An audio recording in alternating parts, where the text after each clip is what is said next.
course I'm back with the wild dogs. I want to spend every single minute that I can with them, because it's not very often that they pass on through, and I always say that whenever they're on the property we need to make the most of them.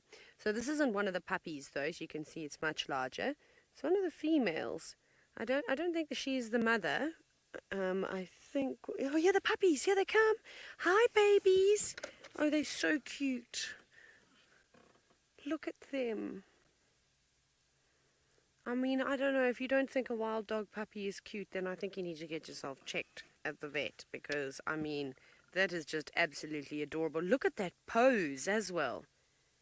Oh, I keep getting them when we don't have the greatest of light, so you're all going to have to take screenshots so that I can please share them, because I haven't been able to get a photo of all of them. So I would absolutely love it if you could get one or a few for me. That's my request for this evening. Oh, what have you seen?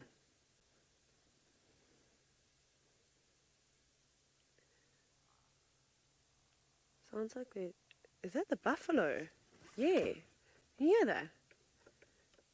There's an interesting sound coming from that direction. It sounds like my stomach when it gurgles when I'm hungry. That wild dog was definitely interested. I have no idea what that sound was. Oh well. You also don't care. One of the adults has just sat down, and so did one of the little puppies. That is so precious. We're, again, an action-filled afternoon out here in the Sabi Sand and also in the Mara Triangle. A young boy. They're beautiful. I love their markings.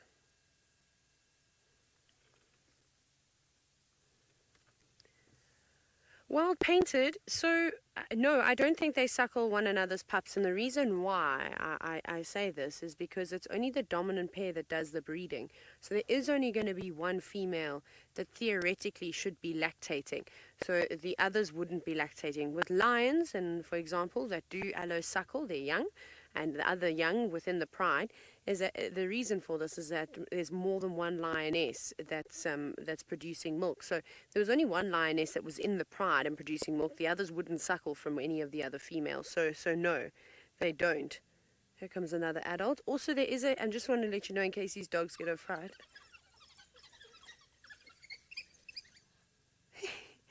There's a helicopter coming over. I think it's anti-poaching going out and doing all their patrols.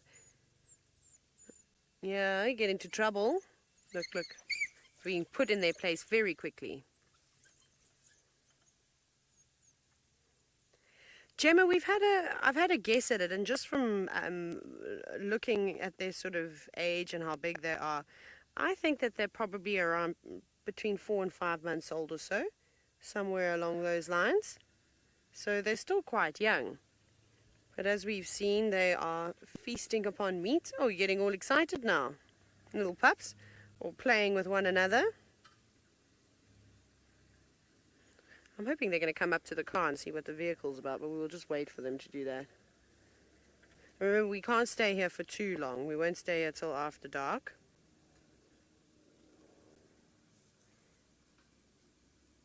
I'm just hoping they're going to vocalize a little bit more.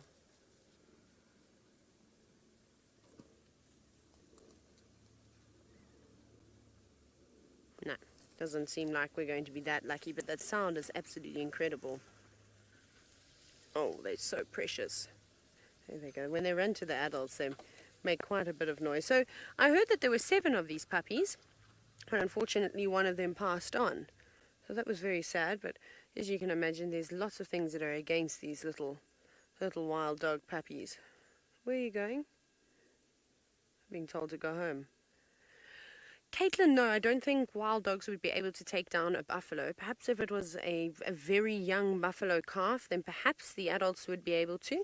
But remember, buffaloes live in breeding herds, and they don't really tolerate any intruders. We've seen buffalo herds chasing away lions, chasing away any predators. So a wild dog really is not going to be a match at all for a buffalo. And I think they know this. I think that they would keep away and not bother with them whatsoever. So where did the puppies go? Oh, they're playing down the road. Sorry, it's just kind of out of sight behind that quarry tree.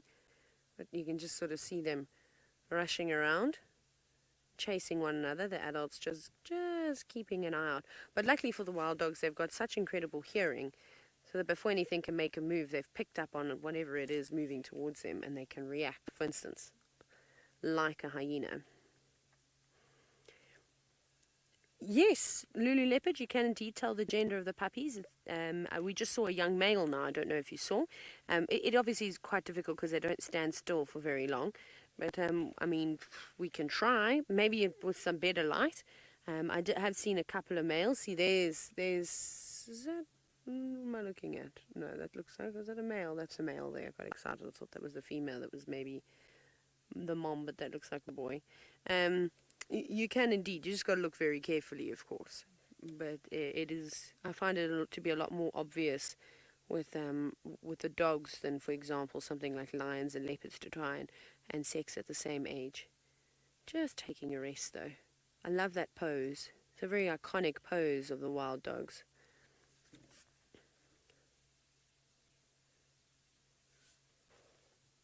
JC Charles, if all things go according to plan, they should stay with the pack for the rest of their lives. Well, that's the idea behind it anyways, is that they probably won't separate at all. And they'll just stay and carry on and hopefully hunt bigger game. So yeah, but unfortunately it's very sad with wild dogs. You often see the packs getting to, over 20, and then something will come through again. This is normally the factor when they get to 20 or 30, then something like canine distemper or rabies sort of gets them, and then pretty much wipes out the entire pack, and then they've got to start again with maybe one or two surviving. Look at the little socks on the back feet. That's so precious on that one. Oh, that's adorable. They've all got their own unique markings. So I hope you've all started taking sort of screenshots of these young pups, because it'll be interesting to see as they get older who actually makes it. And hopefully they just hang around for long enough, and hopefully this breakaway pack of dogs also stays within the area. I suppose as long as there's food and water around, there's no need for them to move too far away. But we do know that dogs don't like to stay in the same spot for a very long time, which is why we enjoy these moments and every moment with them. I don't know what the adults will get up to, whether they'll go maybe hunt. They obviously don't have big bellies like the young puppies, but like we've been talking about since yesterday, the priority is that the puppies are full and they are healthy, and the adults will give up a meal quite happily, even to someone that's maybe sick and injured that hasn't been able to go out and hunt and has had to stay behind. They will come back and make sure every single one of the dogs in the pack is fed. They've got an incredible social bond.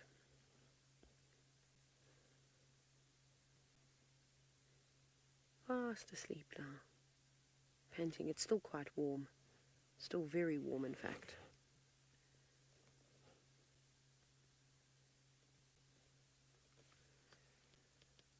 Just lifting your heads up every now and then to see what's going on.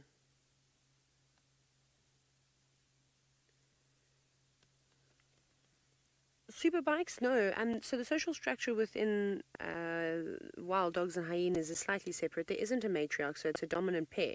So it's kind of like with, for instance, with the mongoose that we see, the dwarf mongoose. So there's a dominant pair that does most of the breeding, and then the rest of the pack, or shall we also bring in southern ground hornbills, where the rest of the animals within that group will actually help raise those young.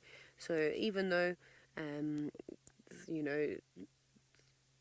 the other females might not be doing any breeding, they know how important it is to keep raising those youngsters, and they too will come back and regurgitate for the puppies even though they haven't given birth to them.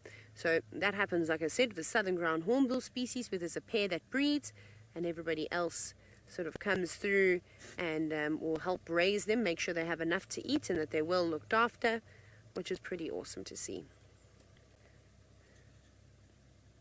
But we won't be able to stay here much longer, I'm afraid, as the sun is going to go down fairly quickly. And like I said, even with the infrared, I'm not comfortable with staying with so many young puppies around. Maybe in another few months, maybe in 2 or 3 months' time, it'll be a different story. But remember, Wild dogs aren't typically as active as at night as hyenas, leopards, and lions are, and of course they pose a threat to these youngsters. Although I think the hyena has been told to go away.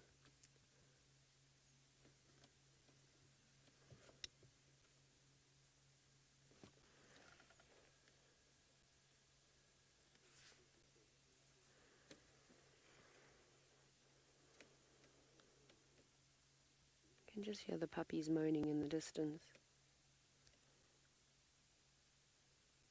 Oh wow, VM, look at the sky. Wow, look at this, just very quickly. How amazing is that?